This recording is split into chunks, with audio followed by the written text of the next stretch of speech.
A'udhu billahi minash shaitanir rajim. Bismillahir rahmanir rahim. Assalamu alaikum wa rahmatullahi wa barakatuh. Dear brothers and sisters, I welcome all of you with Islamic greetings. May peace and mercy of Allah subhanahu wa ta'ala and blessings of Allah be on you.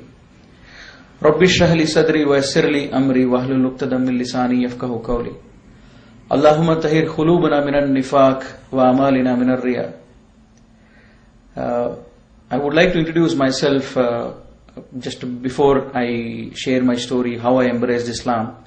My name is Muhammad Umar Rao. I come from the background of Brahmin family, a sect in the Brahmin known as Vaishnavas or Madhvas. So I am from that particular sect. And I was also ex-RSS member of about 1 or 2 years. And my birthplace was Mysore till my 10th standard, and then we migrated to Bangalore. And I'm only son to my parents, and I have 2 sisters. By profession, I'm a software engineer working in a telecom company. Now, to start with, how I embraced Islam, I never dreamt in my life. Actually, this talk is in Urdu, so I switch over to Urdu now after my introduction. मैं कभी मेरे ख्वाबो ख्याल में ये नहीं सोचा था कि मैं मुसलमान बनूंगा, और मैं मुसलमानों से सख्त नफरत करता था और मुसलमानों से काफी दूर रहता था, और कभी ये सोचा नहीं कि मुसलमान सही रास्ते में हो सकते हैं। और ब्राह्मण फैमिली भी ऐसी थी, बहुत ऑर्थोडॉक्स थे, इसके हिसाब से मैं कभी ये कोशिश भी नहीं किया कि मुसलमान लोग किस चीज पर बिलीव करते हैं। हम लोग माइग्रेट हुए मेरे 10th स्टैंडर्ड के बाद मैसूर से बैंगलोर को फॉर हायर स्टडीज, मेरे आगे पढ़ाई के लिए। तब मेरे माँ बाप ने डिसाइड किया ये एक सोर्स ऑफ इनकम एक्स्ट्रा होना चाहिए उनके काम छोड़कर। वो मेरी माँ टीचर थी और मेरे फादर जो है एक टेक्सटाइल इंजीनियर थे, केआर मिल में थे। वो जब बंद हो गया मैसूर में, तो वो केएसआरटीसी में काम करते थे। इतना वो खुश नहीं थे उस जॉब से, लेकिन वो जॉब मैसूर बैंगलोर वो अप एंड डाउन करते थे, वो हमारे साथ में रहते थे। और मेरी माँ बाप ये सोचा कि उनकी जो कमाई है उससे ये काफी नहीं है कि वो हम सब बच्चों को पढ़ाएं, हम तीनों बच्चों को पढ़ाएं, और बैंगलोर में मतलब और आगे बढ़ने के लिए और थोड़ा पैसा चाहिए। इसलिए उन्होंने क्या किया कि पार्ट टाइम में काम करना या पार्ट टाइम में इन्वेस्ट करना उन्होंने सोचा। जो उनके पास पैसा था उन्होंने ये पार्ट टाइम एक दुकान में इन्वेस्ट करने के लिए सोचा। और एक मराठी बिजनेसमैन थे, उनसे उन्होंने मिला, और उन्होंने जब पार्ट टाइम ऐसा कुछ करना चाहते, जब उन्होंने बताया ऐसा, तो उस मराठी शॉप ओनर ने, एक मुसलमान शॉप ओनर थे राजाजी नगर में, उनसे मिलवाया। तो मेरी माँ ने बताया, मेरे माँ बाप मेरे अंकल थे, उनको बताया कि हम एक काउंटर आपके दुकान में, हमारा थोड़ी चीजें हम सेल करेंगे और उसमें जो प्रॉफिट आएगा हम वो थोड़ा शेयर करेंगे। लेकिन वो मुसलमान इतने अच्छे थे कि वो कुछ शेयरिंग में कुछ भी इंटरेस्ट नहीं लिया। उन्होंने बोला कि तुमको जो करना है कीजिए, मतलब आप इन्वेस्ट कर सकते हो और उसका फायदा भी आप ले सकते हो, कुछ एक्स्ट्रा उन्होंने चार्ज नहीं किया। और मेरे माँ बाप बहुत इंप्रेस थे, और घर में हमेशा उनके बारे में बात होती थी कि ये मुसलमान लोग इतने अच्छे हैं कि ये हुनर हमको शॉप में जगह दिया बोल के। लेकिन मैं इससे बहुत नाराज था कि मेरे माँ बाप डेली उनके बारे में अच्छा ही बोले, जब मैं उनको नफरत करता हूं। जब मेरी माँ की स्कूल जब ईयरली खत्म होता था, जब उसको 2-3 महीने हॉलिडेज होते थे, तो मेरी माँ इस दुकान पे जाके उनको भी मदद करती थी, उनके लिए भी काम करती थी, और उसकी जो इन्वेस्टमेंट थी वो भी बेचती थी। और मेरी माँ को ये पसंद था कि मैं जाके वो काम करूं और मैं जाके थोड़ा बिजनेस सीखूं, इससे मैं थोड़ा जिम्मेदार हो जाऊंगा और अच्छा हो जाऊंगा।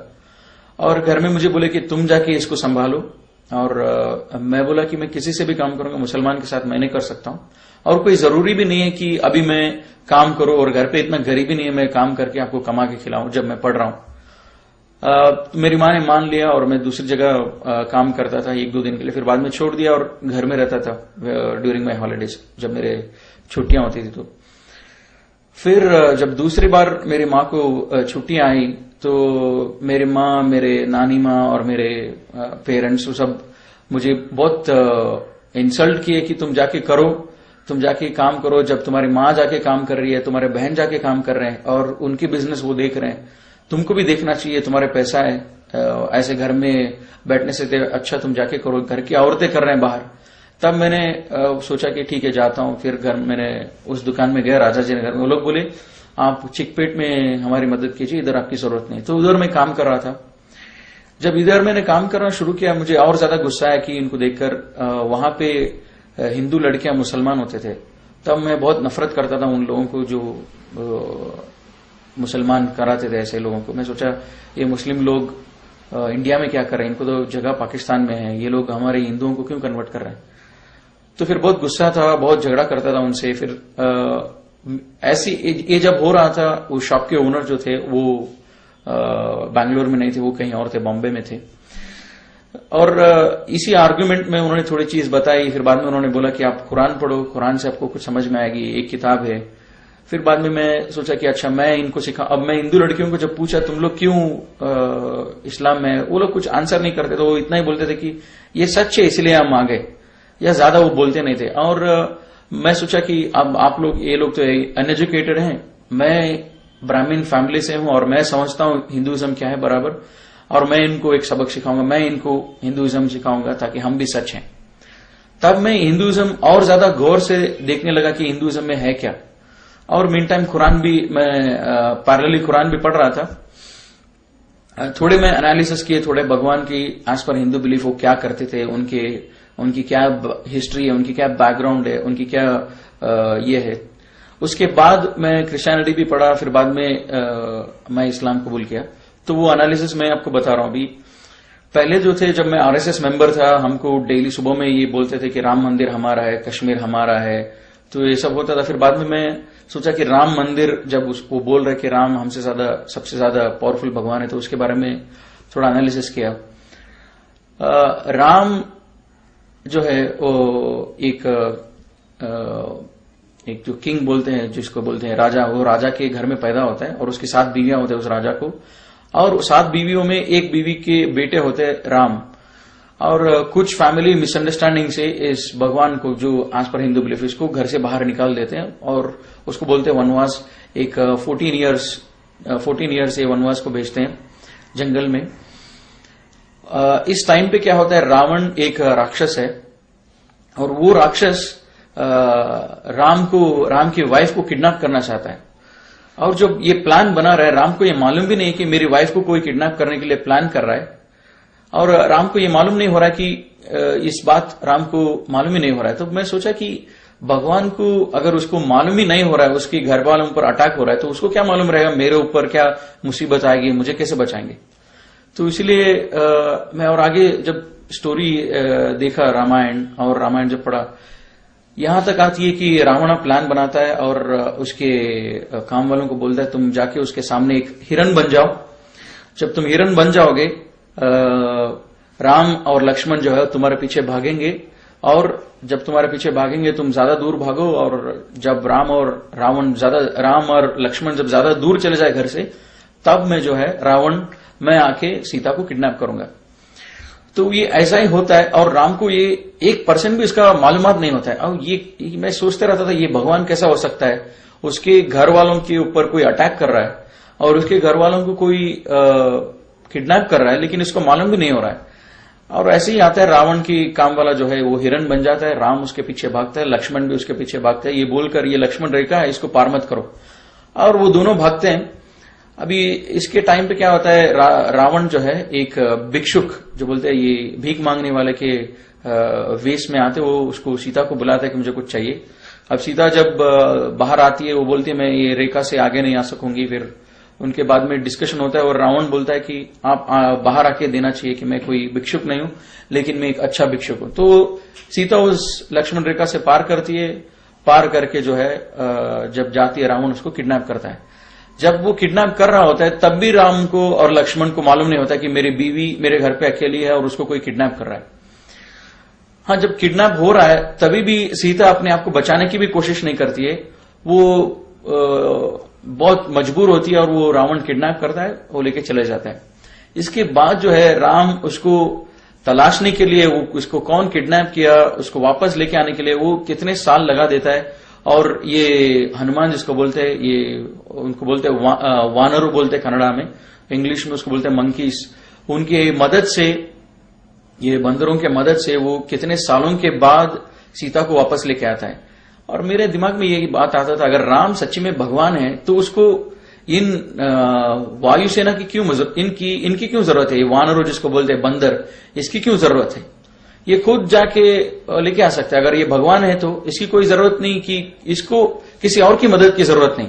भगवान खुद अपनी काम कर सकता है, लेकिन इसकी वाइफ को लेके आने के लिए ये बंदरों की मदद से लेके आता है। फिर भी लेके आने के बाद सीता को बोलता है कि मैं लोग तुम पर शक कर रहे हैं, तो इसीलिए तुमको एक टेस्ट करना पड़ेगा, तुम पे एक टेस्ट किया जाएगा, जैसे इसको बोलते हैं कन्नड़ा में अग्नि परीक्षा। वो अग्नि परीक्षा मतलब ये एक आग से तुमको जाना पड़ेगा। जब तुमको हार्म कुछ नहीं होता है, इसका मतलब तुम प्योर हो। तो वो आग से निकलती है, फिर बाद में राम उसको कबूल करता है, वो एंड है।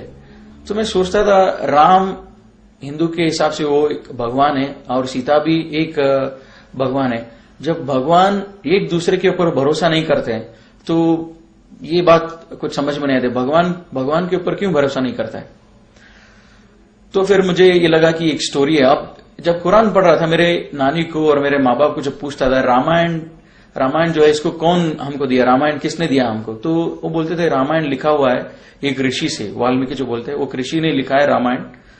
तो ये मैं सोचता था मेरे नानी बोल रही है रामायण लिखा हुआ है। जब मैं उसको पूछा कुरान क्या है, वो बोलती थी कुरान जो है मुसलमानों के ऊपर उसके भगवान ने उनको दिया है, ये कोई लिखा नहीं है, भगवान ने दिया है।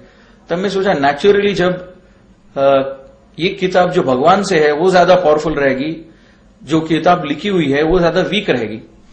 तो मैं सोचा भगवान से है कुरान, इसका क्या प्रूफ है? तो मैं तलाश करने लगा और भी एनालिसिस किया, जैसे गणेश है और गणेश की जब मैं एनालिसिस किया, गणेश भगवान हम इसको मानते हैं जब मैं हिंदू था।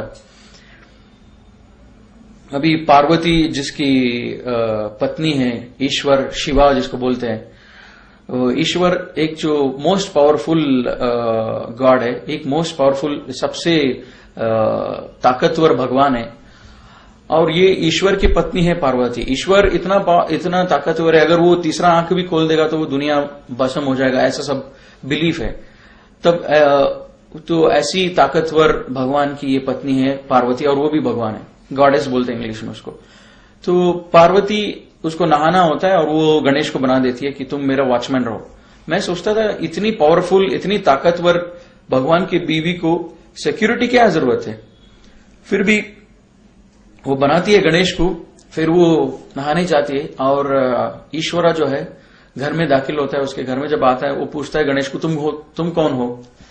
तो मैं ताज्जुब हो गया ये पढ़ के और ये देख के भी कि ये कैसा सवाल पूछ सकता है ईश्वर, जब उसको इतना भी इल्म नहीं है उसके घर में क्या हो रहा है। उसकी बीवी ने उस गणेश को बनाया और उसको इल्म में ये भी मालूम नहीं कि इसको कौन बनाया और मेरे घर में कब आया। वो आके पूछता है इसको तुम कौन हो? जब ये ताकतवर भगवान है, इसको इतना मालूम होना चाहिए पूरे दुनिया के हर कोने में क्या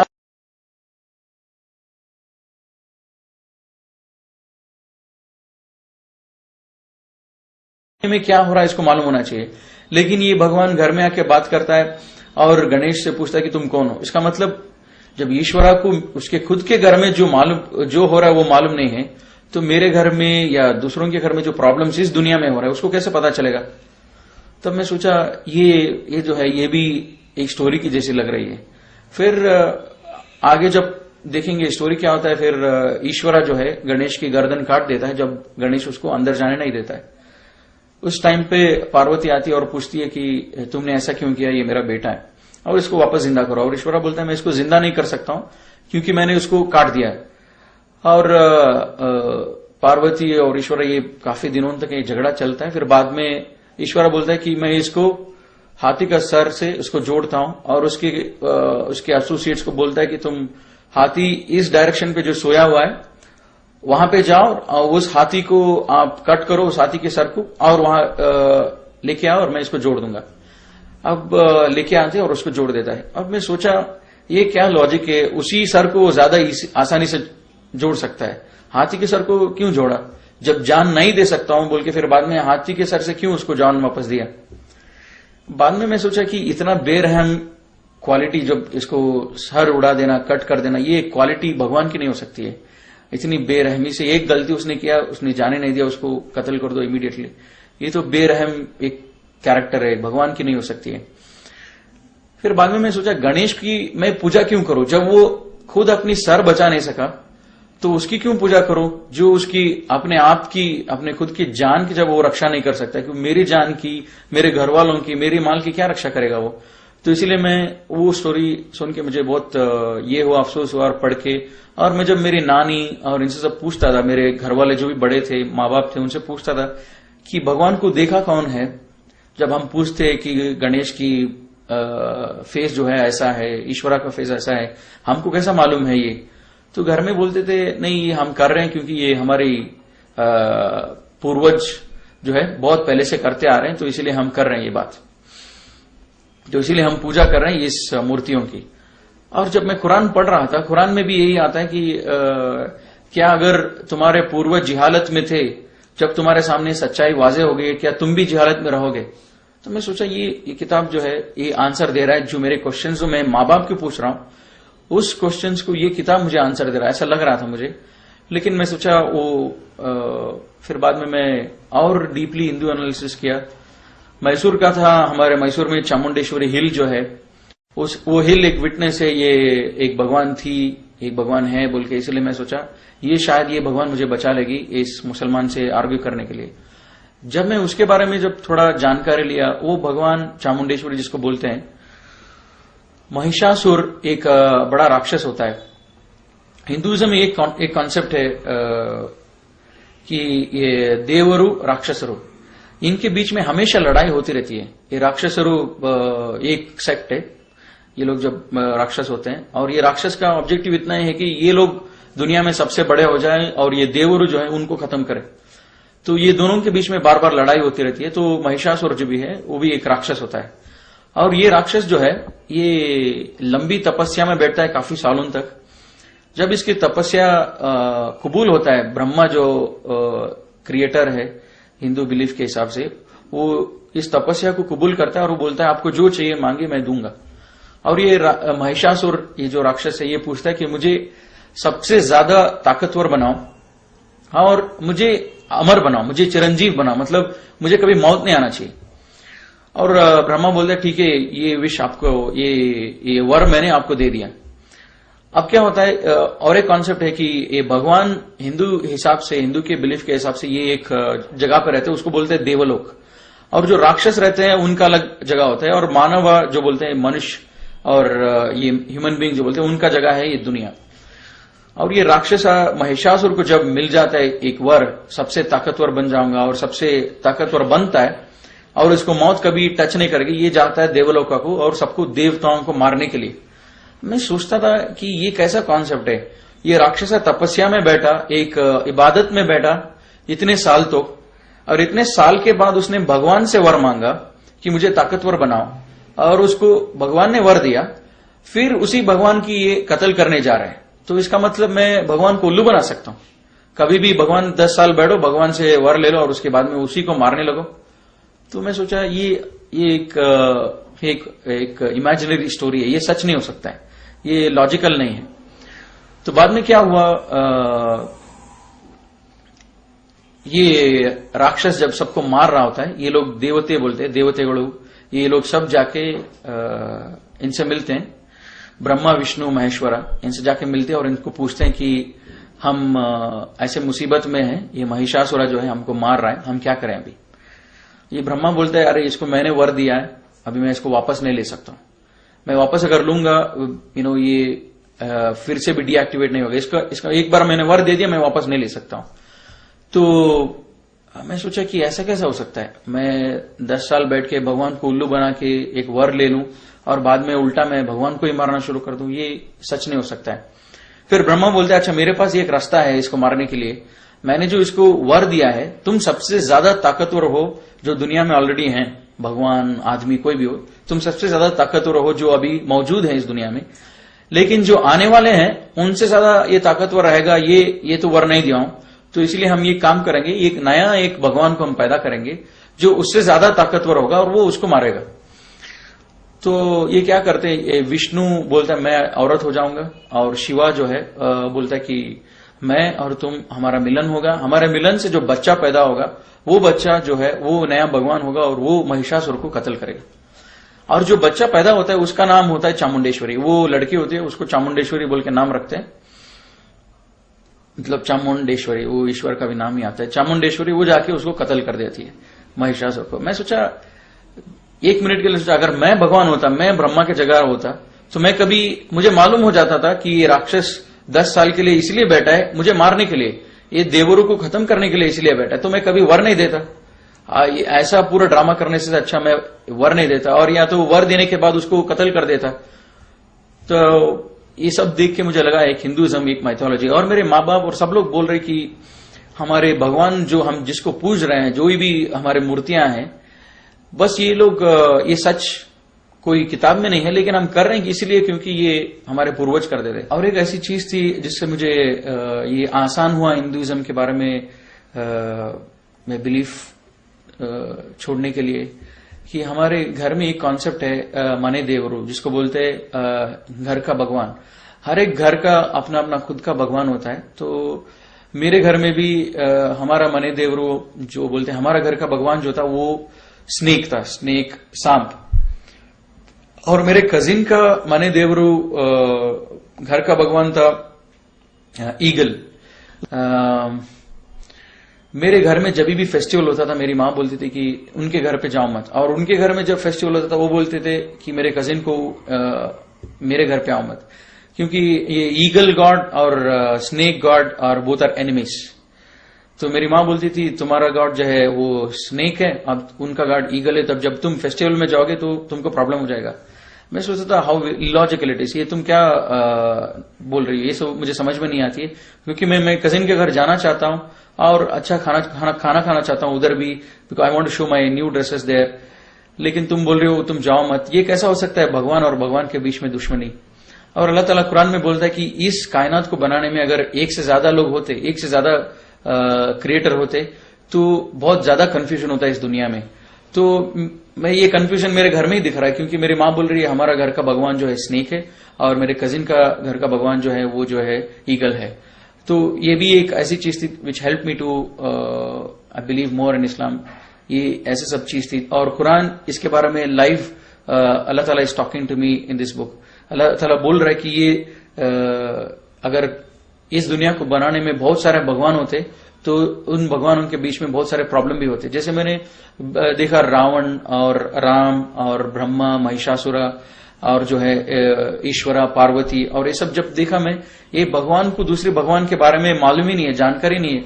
एक भगवान एक काम करता है उसके बारे में दूसरे भगवान को मालूम नहीं है। जब ब्रह्मा ने महिषासुरा को वर दिया उसके बारे में शिवा को मालूम नहीं, विष्णु को मालूम नहीं।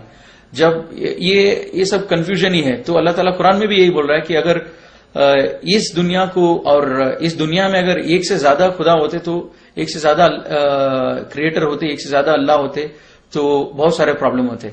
तो मैंने थोड़ा क्रिश्चियनिटी भी पढ़ा। जब मैं 10th स्टैंडर्ड में जब था इंडिया में, मैसूर में, उधर एक पुष्पाश्रम बोल के एक जगह था, वहां पे क्रिश्चियंस लोग, फादर्स लोगों को ग्रेजुएट करते थे। तो उधर मैं क्रिसमस में कभी जाता था, उनकी हम लोग एक टूर के हिसाब से उधर जाते थे और देखते थे। हमारे फैमिली सबको लोग बुलाते थे, हम पूरे माँ बाप के साथ जाके देखते थे। वो जो मूर्तियां रखते थे जीसस की, मदर मेरी की, हम लोग देखते थे। वो उतना इल्म मुझे था, ये लोग क्रिश्चियंस भी जीसस को पूछते हैं। जब मैं थोड़ा ज्यादा जानकारी लिया तब मुझे मालूम पड़ा, ये बोलते हैं Jesus is the only son of God, only begotten son of the God. मतलब जो एक बेटा है, खुदा का बेटा है जो बोलते हैं। मैं सोचा हमारे घर में भी ये बात कभी कभी होती थी कि जब घर में लड़की पैदा होते तो ये लोग खुश नहीं होते थे हिंदूस। हम इनको बेटों की ज्यादा जरूरत होती थी। और जब मैं पूछता था कि बेटे को इतना क्यों अहमियत देते थे, ये बोलते थे कि बेटों से हमारा खानदान आगे बढ़ता है। तो बेटों की जरूरत अल्लाह को क्यों होना चाहिए, कि जब बेटा इसीलिए जरूरी है खानदान को आगे चलाने के लिए या नाम रोशन करने के लिए जो भी है, लेकिन अल्लाह को बेटा की जरूरत क्यों है? अल्लाह तो स्टार्टिंग भी है, एंडिंग भी अल्लाह ही है, मतलब बीच में कोई नहीं, अल्लाह की सब कुछ है। तब मैं सोचा कि ये क्रिश्चियनिटी का जीसस सन ऑफ गॉड ये जो भी है जिसको पूछते हैं, और मदर मैरी, ट्रिनिटी का जो भी कॉन्सेप्ट है, ये भी हिंदू के आसपास है, हिंदुइज्म के सेम फिलॉसफी है। तो मैंने क्रिश्चियनिटी को भी मैंने बहुत देर तक एनालाइज नहीं किया, फिर बाद में मैंने वो भी छोड़ दिया। जब मैं कुरान पढ़ रहा था मुझे मालूम हो गया कि इस्लाम सच है, लेकिन मुझे कबूल करने बहुत मुश्किल हो रहा था कि इस्लाम सच है, क्योंकि मैं मुसलमानों को बहुत नफरत करता था और मुझे मेरे फैमिली मुस्लिम्स के बहुत खिलाफ था, मतलब ब्राह्मण कम्युनिटी एज सच। तो मुझे डर भी लगता था कि ये कैसे सच हो सकता है। जब मैं कुरान पढ़ रहा था आगे थोड़ी आयत आई जो मैं आपसे शेयर करूंगा। ये आयत जो है मेरे दिल के अंदर बहुत तकलीफ हुआ और उसके बाद में मैंने इस्लाम कबूल किया।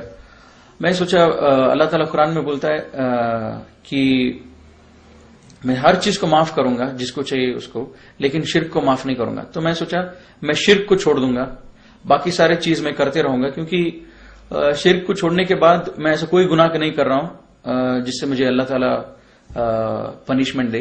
तो मैंने शिर्क छोड़ दिया और मैं सोचा जो भी मैं कुरान पढ़ के मैं जो फॉलो कर सकता हूं मुसलमान नहीं बन के, वो मैं करूंगा। तो मैं शिर्क छोड़ दिया और घर में झगड़ा शुरू हो गया। घर में पूछने लगे कि तुम शिर्क क्यों छोड़े, मतलब पूजा करना क्यों छोड़े इन बुतों को। और मैं बोला कि मैं आजकल मॉडर्न बन रहा हूं, कॉलेज में जा रहा हूं और कॉलेज में सब मजाक उड़ाते हैं कि तुम ये तुम नामा सब लगाते हो, कुमकुम सब लगाते हो, इसलिए मैंने छोड़ दिया ताकि मुझे मॉडर्न बनना है। तो मेरी मां थोड़ा कन्विंस हो गई, तो मैं पूजा छोड़ दिया। और ये सब एनालिसिस जब मेरा पूरा हुआ तो उसी टाइम पर मेरा कॉलेज भी स्टार्ट हो गया, मेरा सेकेंड ईयर चालू हो गया।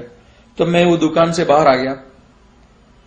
अब जो है पूरा कुरान पढ़ा, लेकिन पूरा कुरान पढ़ने के बाद मुझे थोड़ी आयत समझ में आई, वो तो शिर्क करना नहीं चाहिए और आखिरत क्या, ये सब समझ में आया था। और हर एक आयत का माना समझ में आया था कि आयत अल्लाह ताला अपने आप को आयत से प्रूव करते कि अल्लाह ताला का एग्जिस्टेंस, अल्लाह के ऊपर यकीन रखने के लिए अल्लाह की आयत को अगर हम सोचेंगे, उसके बारे में गौर करेंगे, तब हमको बिलीव होगा अल्लाह की एग्जिस्टेंस। मतलब अल्लाह हमारे सामने जाहिर नहीं है, मतलब अल्लाह को देख नहीं सकते, लेकिन अल्लाह के आयत को देखकर हम बिलीव करना चाहिए, इतना मुझे समझ में आया था। फिर दूसरी आयत जब मैंने कुरान में पढ़ा, how can you disbelieve in Allah when you are lifeless, we gave you life and we will cause you to die again and we will cause you to life again, we will bring back to life again. तो मैं सोचा it's not easy for me to believe that on the day of judgment we will be brought back to life। मतलब जब अल्लाह ताला बोल रहा है कि तुम अल्लाह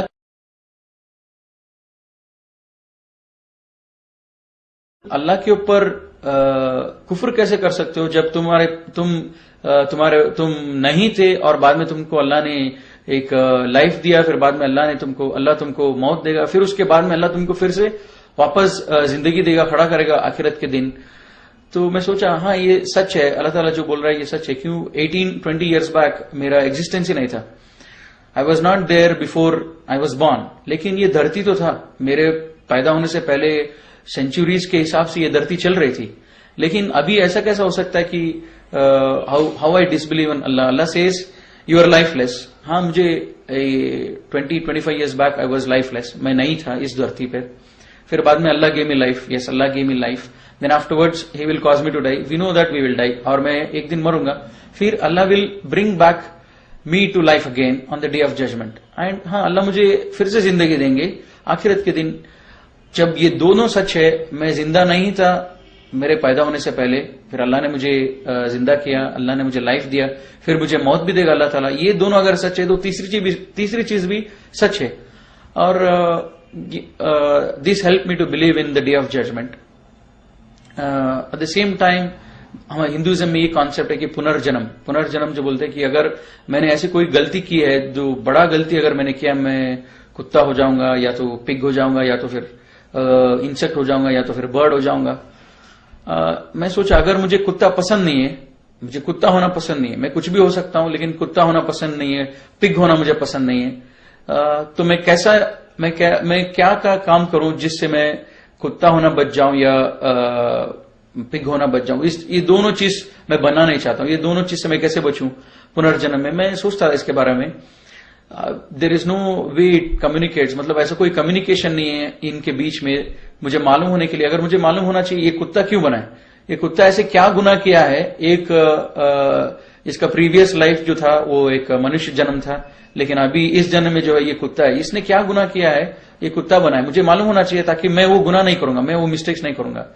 लेकिन अल्लाह ताला कुरान में बोलता है कि there is life after which is either hell or heaven, nothing in between. और अल्लाह ताला सूरह बकरा में बोलता है कि they are the people who are successful and one of the, और एक जो चीज है इन ईमान वालों को बिलीव करने के लिए, यकीन आखिरत पर होना चाहिए। ये यकीन, मैं सोचता था आखिरत क्या है, आखिरत ऐसी क्या चीज है, आखिरत पर मैं कैसे यकीन करूं। क्योंकि जो पूरे जो आयत से ये मुझे मदद किया कि मेरे घर में बोलते थे हम मूर्ति पूजा इसीलिए कर रहे हैं क्योंकि हमारे पूर्वज कर रहे थे, और कुरान बोल रहा है तुम्हारे पूर्वज अगर जिहालत में थे क्या तुम भी रहोगे जब सच्चाई वाजे होगे। और मेरे दिल में ये बात आती थी मैं इस्लाम फॉलो करूंगा लेकिन नमाज पढ़ूंगा और मेरे हिसाब से पढ़ूंगा, मुसलमानों के जैसा नहीं पढ़ूंगा। तब ये दूसरी भी आयत है कि विच हेल्प मी टू, जो मुझे मदद किया इस्लाम को फॉलो करने के लिए। आज मैंने इस्लाम को परफेक्ट किया, मुकम्मल किया, और इसके सिवा दूसरे कोई मजहब को मैं एक्सेप्ट नहीं करूंगा।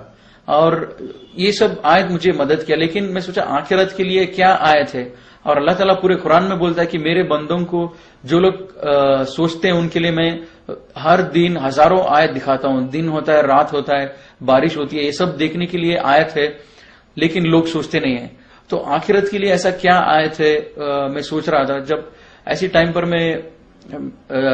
मेरे को एक चैप्टर याद आया मेरे साइंस में जब पढ़ रहा था अर्थ के बारे में, और मेरी बहन भी 10th स्टैंडर्ड में थी। जब किताबें देखा तो मुझे मालूम पड़ा अर्थ का क्रस्ट कैसा बना है, अर्थ कैसा बना हुआ है, so many kilometres down there is water, उसके बाद जो है वो ये है, उसके बाद जो पत्थर है, फिर बाद में आग है, वो आग इसी से वॉल्केनो आती है।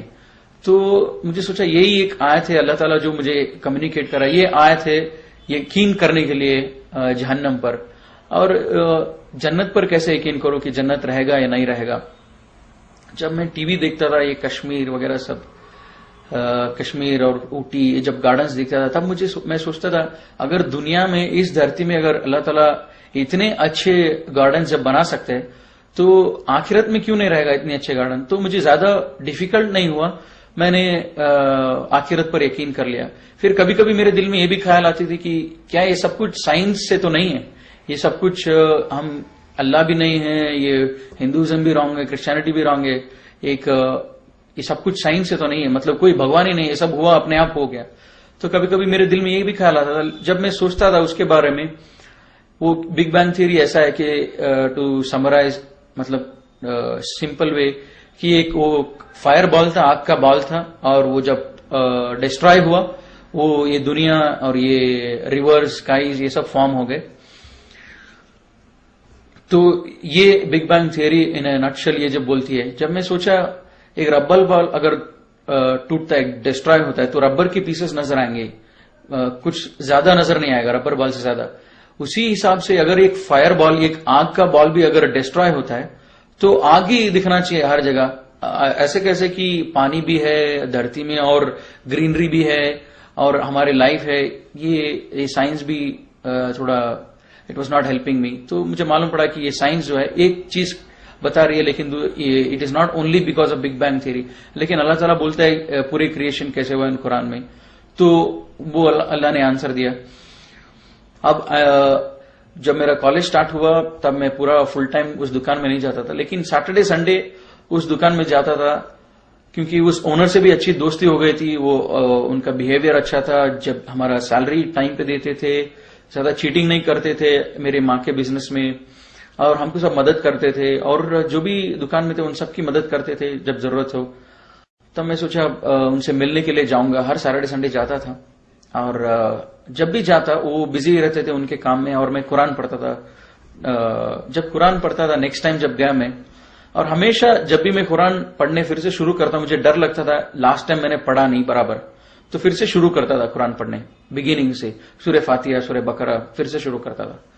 जब फिर से शुरू किया कुरान में, एक आयत ऐसा आया सूरह बकरा में, this is the book of which this is the book from your lord on which there is no doubt, and this is a guidance for those who are conscious and who have the faith in Allah and faith in unseen, and who have faith in the hereafter, and तो ये आयत एक 6 आयत थी, उससे मुझे डर लग रहा था और मैंने नमाज पढ़ना शुरू किया। वो 6 आयत था, one is we should believe in the, we should have the consciousness and we should believe in the unseen which is Allah सुब्हानहू व तआला जो दिखते नहीं है, और एंजल्स और आखिरत उस पर। और दूसरी चीज वो है कि एस्टैब्लिश प्रेयर, और चौथी चीज believe in what is revealed on prophet Muhammad सल्लल्लाहु अलैहि वसल्लम and what was revealed before him.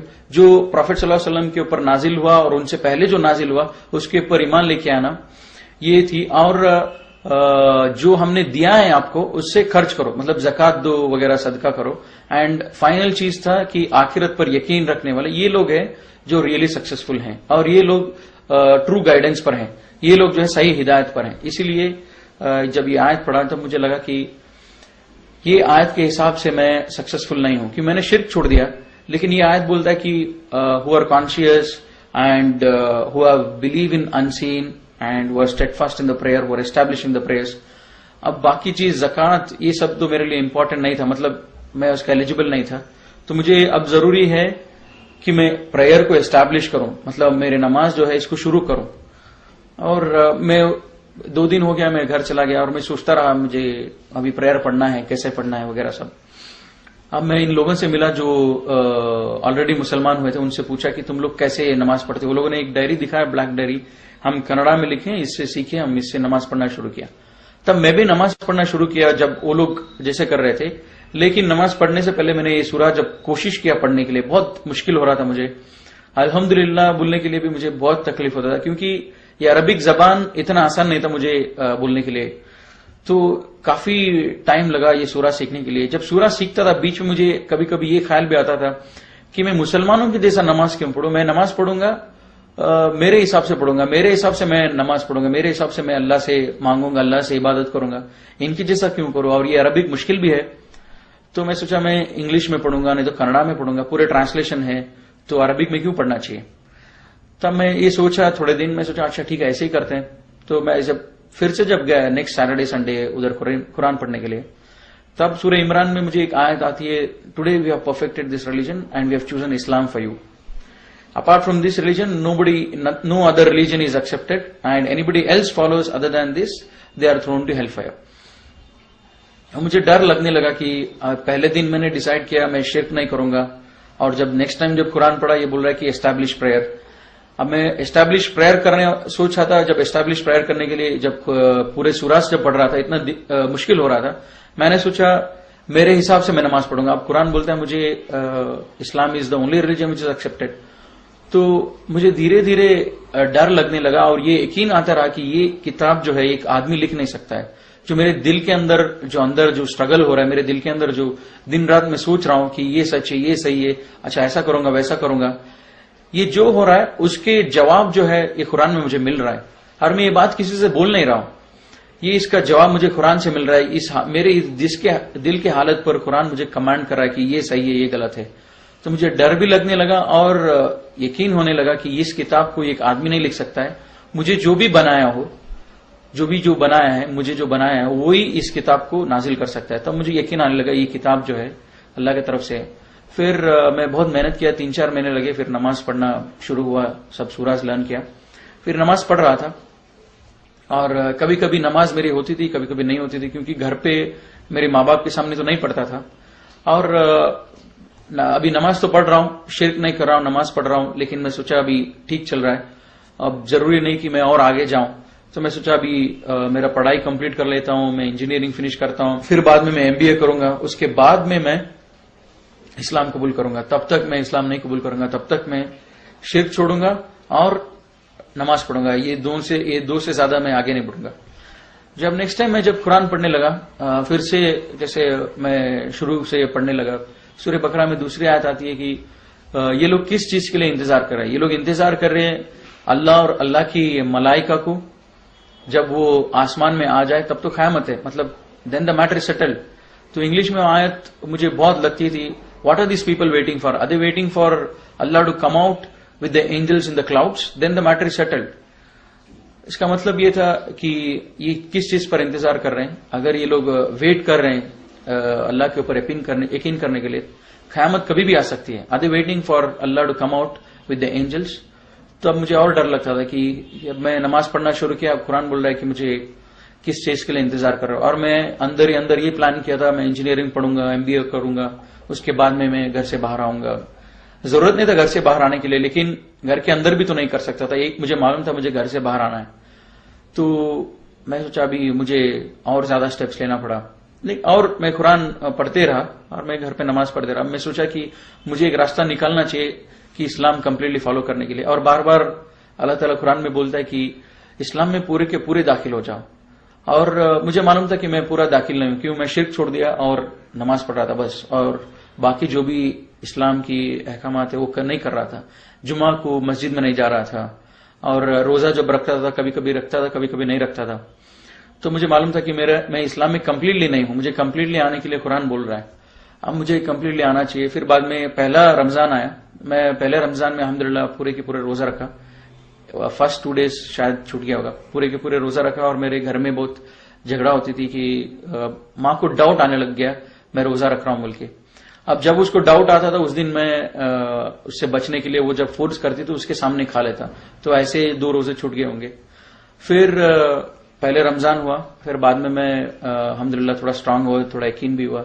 अब घर पे जो बात करने लगते थे हम डेली डिनर पे, लंच पे, जब उनको बताने लगा क्यों अभी जब मेरा प्लान के हिसाब से कुछ भी नहीं होगा, मुझे अभी घर में बोलना चाहिए धीरे धीरे कि मैं इस्लाम में आ रहा हूं, तब मैं घर में बोलने लगा धीरे धीरे कि ये गलत है हम जो कर रहे हैं।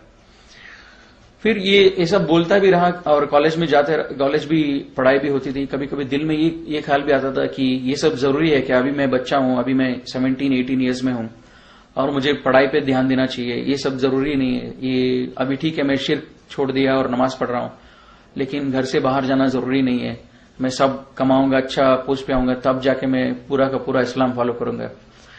ये ख्याल भी आता था।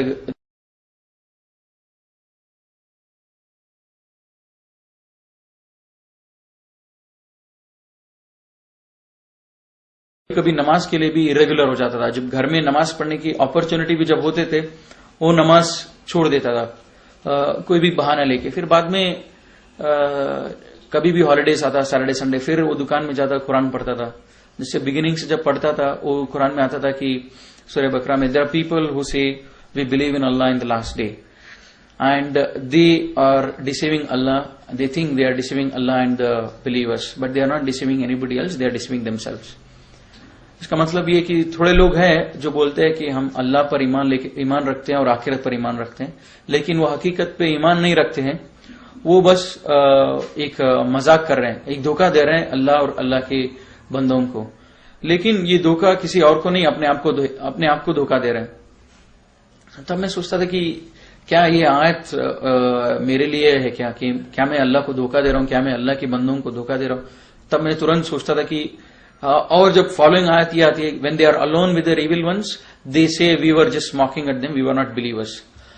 जब मैं सोचता था इस आयत के बारे में, इतना तो था, पहली आयत से मुझे बहुत डर लगता था, they say they believe in Allah but they are not really believers, मुझे डर लगता। लेकिन दूसरे आयत से थोड़ा मुझे ये रिलैक्स होता था, क्योंकि मेरे साथ कोई ऐसे नहीं थी to say that I am just mocking at them, तो मैं थोड़ा सेफ होता था। लेकिन मेरे दिल के अंदर जो एक केयरलेसनेस था, जो स्टेडफास्ट नहीं था दीन से, ये आयत मुझे बहुत लगता था। और फिर बाद में मैं नमाज बराबर ट्रैक पे पढ़ता था, टाइम पर पढ़ता था। फिर बाद में क्या हुआ, फिर से मैं कॉलेज, वीकडेज आते थे, कॉलेज जाता था, फिर सोचता था इसके बारे में, फिर कभी कभी बैकसीट ले लेता कि ये जरूरी नहीं है, मेरे करियर जरूरी है, मेरे को अच्छा मार्क्स लेके आना है, ये सब जरूरी नहीं है।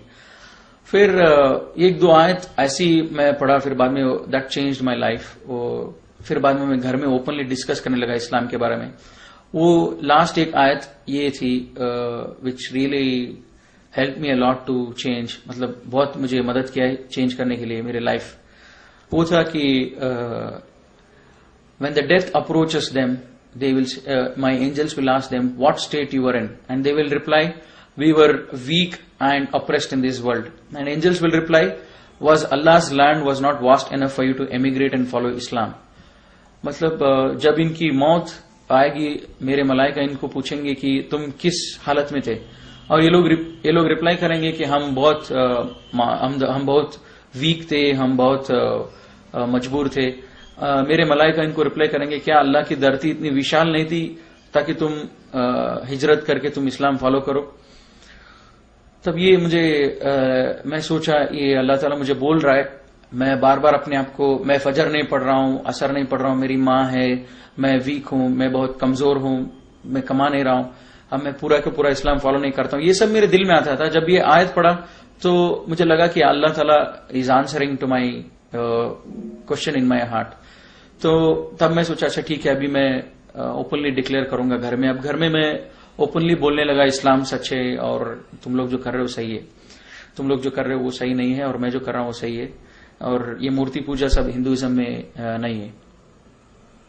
अब क्या हुआ, मेरे माँ बाप ने सोचा कि ये इतना सीरियस नहीं है, वो ऐसे ही बोल रहा है। फिर धीरे धीरे धीरे मेरे डिप्लोमा जो खत्म होती रही, मैंने अपने प्रिंसिपल से भी पूछा कि लीगल प्रोसीजर क्या है इस्लाम कबूल करने की। फिर उन्होंने बताया लीगल प्रोसीजर जो भी है, उसके बाद मुझे काम मिलेगा नहीं मिलेगा। फिर इतना हुआ मेरे घर में, जब मैं पूरा बोल रहा था मेरे माँ बाप भी ये मानते थे मैं जो बोल रहा हूँ सच बोल रहा हूँ, लेकिन वो बोलते थे कि हम इस्लाम फॉलो इसलिए नहीं कर सकते, हमारी सोसाइटी, हमारी कम्युनिटी, हमको ये बड़ा मुश्किल होगा। लेकिन अल्लाह ताला कुरान में भी ये बोलते हैं कि ये नबी, ये लोग इस किताब को ऐसे पहचानते हैं जैसे अपनी बेटों को पहचानते हैं। तो जैसे हमारे फैमिली जैसे बोलती है, जब मैं पूरा उनको इस्लाम का मैसेज दिया, वो लोग भी बोल रहे तुम जो बोल रहे हो सच है, लेकिन हम फॉलो इसीलिए नहीं कर सकते क्योंकि सोसाइटी है एक्सेट्रा एक्सेट्रा। तब ये आयत is talking about the same behaviour of them. तो काफी सारा ऐसा सब अंदर मेरे दिल में बहुत प्रॉब्लम आ रहा था, अंदर ही अंदर एक स्ट्रगल था, एक क्या करूं मैं इस्लाम कबूल करूं या क्या करूं। लेकिन मन ही मन मेरे दिल ये बोल रहा था कि इस्लाम सच है, और मैं मानने के लिए रेडी नहीं था क्योंकि माँ बाप और ये सब वगैरह। जब ये आयत पढ़ा, what state they were in, what state you are in when you know we will be asked when I am in my death bed and I will say I am weak and oppressed. तो ये आयत जो है ये मुझे बहुत लगा। इसके बाद में मैं डेली दुआ करने लगा अल्लाह से कि मुझे एक अपॉर्चुनिटी मिल जाए जिससे मैं घर छोड़ दूं और इस्लाम कंप्लीटली फॉलो करूं। और डेली घर में झगड़ा होता था, और एक बात पर बहुत सीरियस झगड़ा हुआ माँ से, और माँ बोली घर छोड़ के तुम चले जाओ, तुम आजकल हमारी बात नहीं मानते हो। और मैं सोचा भाई यही एक अपॉर्चुनिटी है, मैं घर छोड़ूंगा और इस्लाम पर फॉलो करूंगा। अब मैं घर छोड़ने के लिए रेडी हो रहा था, मेरी बहन भी बोली मैं भी इस्लाम कबूल करना चाहती हूँ। मैं जब घर में सब लोगों को ये समझा रहा था इस्लाम क्या है, तो मेरी बहन समझी, वो बोली कि मुझे यकीन है तुम जो बोल रहे इस पर, और ये राइट है, तो इसलिए मैं भी इस्लाम में आना चाहती हूँ। फिर बाद में वो इस्लाम कबूल करी, तो फिर वो भी मेरे साथ आ गए। हम लोगों ने घर छोड़ा। Abdullah about 9 years now I have embraced Islam, Allah से grace and mercy. So this is all my story about how I embraced Islam. अस्सलाम वालेकुम व रहमतुल्लाहि व बरकातहू।